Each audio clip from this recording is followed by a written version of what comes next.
Economia no contexto certo.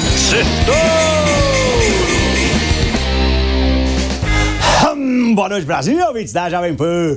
Bem-vindos a mais um Sextouro, o resumo da semana econômica no contexto certo. E foi uma semana turbulenta. O nosso Ibovespa chegou a bater recorde histórico. Foi touro de ouro, graças às expectativas de que a nossa taxa de juros vai cair até o fim do ano, somado com otimismo sobre as negociações comerciais entre os Estados Unidos e a União Europeia. Mas a indicação de que o Congresso poderia derrubar a alta do IOF e aí complicar as contas públicas do Brasil frustrou os investidores estrangeiros e derrubou a nossa bolsa na quinta-feira. Nem mesmo a principal notícia da semana, que saiu na quinta, que animou os mercados globais, segurou a nossa B3. O que aconteceu? Um tribunal americano bloqueou todas as tarifas recíprocas dos Estados Unidos, aqueles que tinham imposto nos outros países, por considerá-las ilegais, e deu 10 dias para o Trump suspender as taxas. As bolsas subiram na quinta-feira, mas o presidente americano já conseguiu reverter e suspender o bloqueio. Tanto é que as bolsas em Nova York amanheceram no negativo hoje, sexta-feira.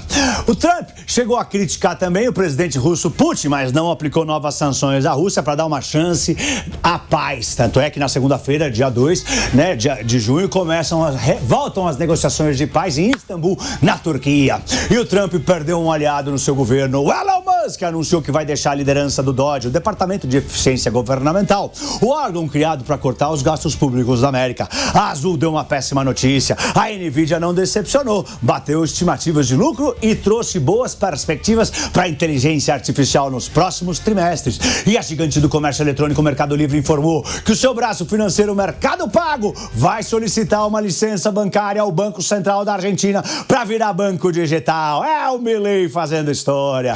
Vamos para os pontos que eu separei para o Sextouro de hoje. Haddad na corda bamba. Foi uma semana péssima para o ministro da Fazenda, Fernando Haddad. Sua opção para fechar as contas públicas deve ser barrada no Congresso e ele tem 10 dias para arrumar uma alternativa para o IOF. O presidente da Câmara, Hugo Mota, foi duro e disse que o governo, abre aspas, parece estar atrás de manobras que soam como gambiarras para aumentar a arrecadação. O Haddad se recusa a recuar no IOF, foi firme e diz que não existe alternativa para fechar as contas públicas sem aumentar o imposto sobre operações financeiras. Esse imposto vai arrecadar cerca de 18 bilhões e 500 milhões de reais. Sem esse dinheiro, não dá para alcançar a meta fiscal desse ano. Daí, o orçamento falha e a máquina pública trava e o Brasil para, disse Haddad. Teremos um shutdown brasileiro? Isso seria péssimo. O Congresso não se comoveu e o Taxade se deu mal. E se o Congresso derrubar mesmo o decreto do presidente Lula, vai ser algo inédito. O Congresso nunca usou o chamado Projeto de Decreto Legislativo, PDL, para derrubar um decreto presidencial. A equipe técnica da Fazenda contrariou Haddad e disse que existem sim outras opções, outras alternativas para arrecadar mais e fechar as contas públicas.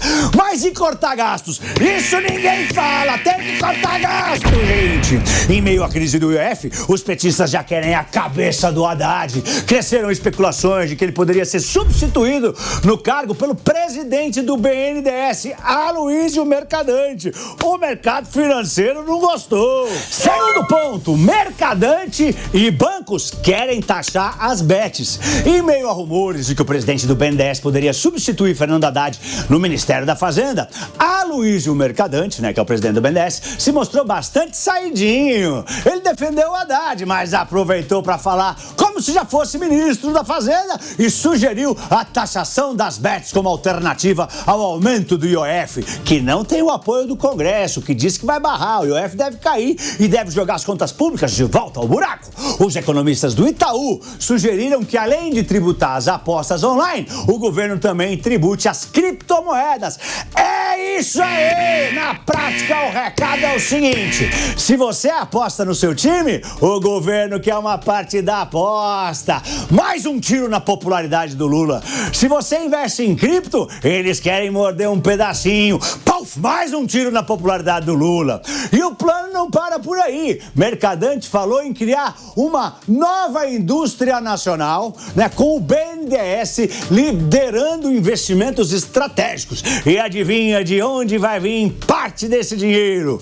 Do seu Pix premiado, com o argumento de que essas novas fontes seriam progressivas, eficientes, meu Deus. É um tiroteio, o Lula vai acabar sendo o primeiro presidente com popularidade negativa desse jeito.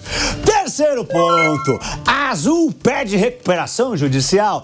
A quebradeira continua. A companhia aérea Azul tá numa turbulência daquelas. Uma das maiores e melhores companhias do Brasil entrou com o pedido de recuperação judicial nos Estados Unidos. A empresa busca reestruturar mais de 2 bilhões de dólares em dívidas acumuladas, mais 11 bilhões de reais. Tudo para manter as operações, né? A Azul garantiu um financiamento de 1 bilhão e 600 milhões de dólares e prevê até 950 milhões de dólares em novos aportes de capital. Entre os possíveis investidores da Azul estão a americana, né, American Airlines, a United Airlines, as duas americanas. Apesar da gravidade da situação, a companhia continua operando normalmente. No entanto, a Azul planeja reduzir a sua frota em 35%. Muito triste, o que vai impactar na malha aérea, né, nossa. A situação da Azul reflete os desafios enfrentados pelo setor aéreo brasileiro, que, ao contrário das companhias estrangeiras, recebeu muito pouco apoio governamental durante a pandemia. Com a ida à justiça, o mercado acha que ficou muito difícil aquela possível fusão com a Gol. Meio óbvio, né? Quarto ponto, ministro do Trabalho erra o alvo e ataca o Banco Central. O ministro do Trabalho, Luiz Marinho, voltou a criticar os juros, dizendo que o Banco Central precisa parar de atrapalhar a economia. Isso no dia em que ele anunciou que o país criou 257 mil empregos com carteira assinada, né, em abril, bem mais do que os 170 mil que eram previstos, o que pode pressionar ainda mais a inflação e atrapalhar o trabalho do Banco Central em controlar a inflação, em cortar os juros. Não dá para cortar juros nessa situação. Esse número, junto com a taxa de desemprego que recuou para 6,6% no trimestre encerrado em abril, né, que foi a menor da série histórica, também chegaram para mexer com as expectativas de que a taxa Selic poderia ser cortada ainda esse ano, já que a inflação está dando trégua. Tanto o IPCA 15, a prévia da inflação oficial, como o IGPM, a inflação do aluguel, vieram mais fracas do que o esperado em maio. Mas, além dos dados econômicos mais fortes, a falta de responsabilidade fiscal do próprio governo também atrapalha o trabalho do Banco Central. Enquanto o mundo inteiro combate a inflação com juros altos, aqui tentam empurrar a culpa para o Banco Central, como se ele fosse o vilão, né? Quando, na verdade, ele é um dos poucos órgãos que ainda atua com responsabilidade técnica e independência. A Selic não está alta à toa. A Selic é o antídoto contra o veneno da gastança, da insegurança fiscal e das expectativas de inflação desancoradas. E mais, se o governo tivesse entregando um plano fiscal crível, não precisaria de juros tão altos para conter a inflação. A verdade é uma só, nua e crua. Sem credibilidade fiscal, não tem juros baixos sustentável.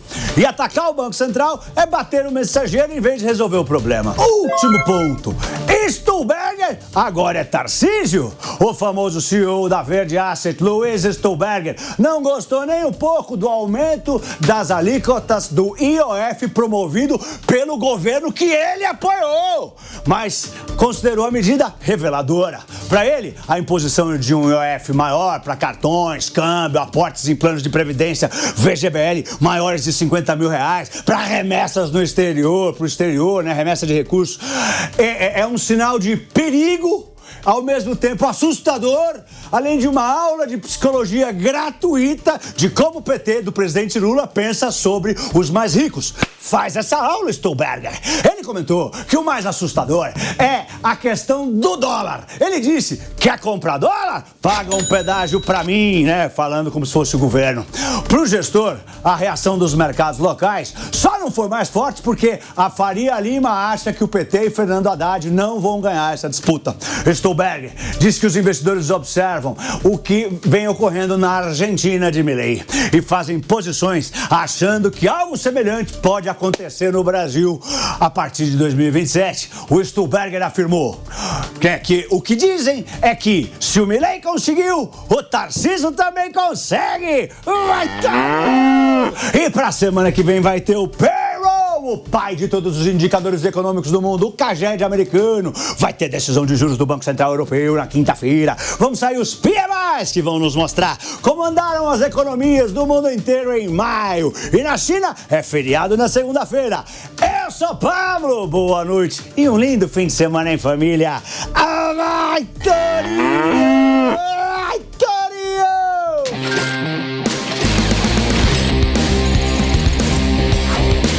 Economia no contexto certo. Sextou!